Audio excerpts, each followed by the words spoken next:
Hi friends, please subscribe to Amravati Media and press the bell icon for more latest updates. BJP పెద్దల టచ్లో జగన్ మరోసారి రుజువైందిగా. YCP అధినేత YS Jagan ఢిల్లీకి దగ్గరగా ఉన్నారని మరొకసారి అర్థమైంది. బీజేపీ కేంద్ర నాయకత్వంతో జగన్ టచ్లో ఉన్నట్లు 2 రోజుల క్రితం భోగాపురం విమానాశ్రయంలో జరిగిన ప్రారంభోత్సవ కార్యక్రమమే ఇందుకు ఉదాహరణ అని టీడీపీ నేతలే పేర్కొంటున్నారు.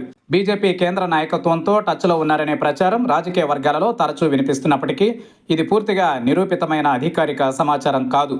ఏపీ రాజకీయ పరిణామాలు, వ్యూహాత్మక అవసరాల నేపథ్యంలో వస్తున్న ఊహాగానాలు మాత్రమే. కానీ కొన్నిసార్లు చూస్తే మాత్రం ఇందులో నిజం ఉందని అనిపించక మానదు. భోగాపురం విమానాశ్రయం ప్రారంభోత్సవం సందర్భంగా ముఖ్యమంత్రి చంద్రబాబు, ఉప ముఖ్యమంత్రి పవన్ కళ్యాణ్, మంత్రి నారా లోకేష్లు గత ప్రభుత్వం పైన పరోక్షంగా జగన్పై విమర్శలు చేశారు. అయితే ప్రధాని నరేంద్ర మోదీ మాత్రం ఈ సభలో జగన్ ప్రభుత్వం పైన కానీ, జగన్ పైన కానీ ఎటువంటి వ్యతిరేక వ్యాఖ్యలు చేయకపోవడాన్ని టీడీపీ కార్యకర్తలే సోషల్ మీడియాలో ప్రశ్నిస్తున్నారు. దీనివల్ల బీజేపీ, జగన్కు మధ్య ఉన్న సత్సంబంధాలను ఎవరు కొట్టిపారవేయగలరని ప్రశ్నిస్తున్నారు.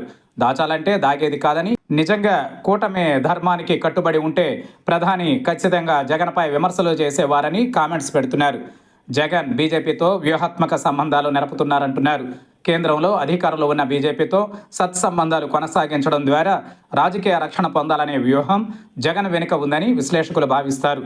ఆంధ్రప్రదేశ్లో బీజేపీ కూటమి ప్రభుత్వం కొనసాగుతూ ఉండగా ప్రధాన ప్రతిపక్షంగా ఉన్న వైఎస్ఆర్సీపీకి వ్యతిరేకంగా రాష్ట్ర బీజేపీ నేతలు విమర్శలు చేస్తూ ఉంటారు. కానీ ప్రధాని విమర్శలు చేయకపోవడాన్ని సత్సంబంధాలుగానే చూడాలంటున్నారు.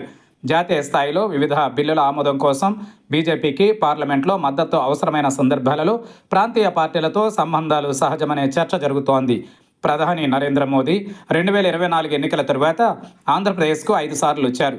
ఈ 5 సార్లు జగన్పై విమర్శలు చేయకుండా వెళ్లిపోవడంపై టీడీపీ కార్యకర్తలు ఒకంత అసహనంతో ఉన్నారు.